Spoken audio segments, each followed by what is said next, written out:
महाराष्ट्र में चल रहे सियासी संकट पर अब भी कोई समाधान नहीं निकल पाया है। शिवसेना पर दावे को लेकर आज भी सर्वोच्च न्यायालय में कोई फैसला नहीं हो पाया है।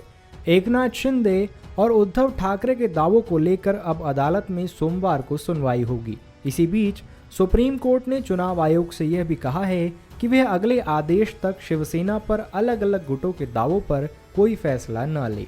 इस तरह से शिवसेना को लेकर फिलहाल कोई फैसला नहीं हो सका है और पार्टी पर दावे की लड़ाई अब और लंबी खींचती नजर आ रही है। सुप्रीम कोर्ट ने इस पर कहा है कि वह फिलहाल एकनाथ शिंदे गुट की ओर से खुद को ही असली शिवसेना की मान्यता देने की अर्जी पर फैसला न ले।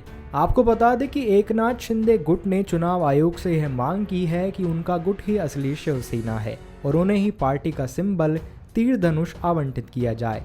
सुप्रीम कोर्ट ने चुनाव आयोग से यह भी कहा है कि यदि उद्धव ठाकरे इस मसले पर जवाब देने के लिए समय मांगते हैं तो फिर उसे यह मौका मिलना चाहिए। इसके साथ ही अदालत ने यह भी कहा है कि अब इस मामले पर सुनवाई 8 अगस्त यानी सोमवार को की जाएगी। सर्वोच्च न्यायालय ने आगे यह भी कहा है कि 8 अगस्त को हम इस बात पर भी विचार करेंगे कि क्या इस मामले को 5 जजों के संवैधानिक बेंच के सामने भेजा जाना चाहिए या नहीं।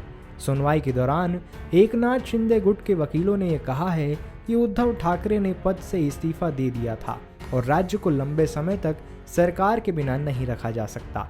यही नहीं, शिंदे गुट ने यह भी कहा है कि उनके पास बहुमत है, इसलिए उद्धव ठाकरे ने सीएम पद से इस्तीफा दे दिया था।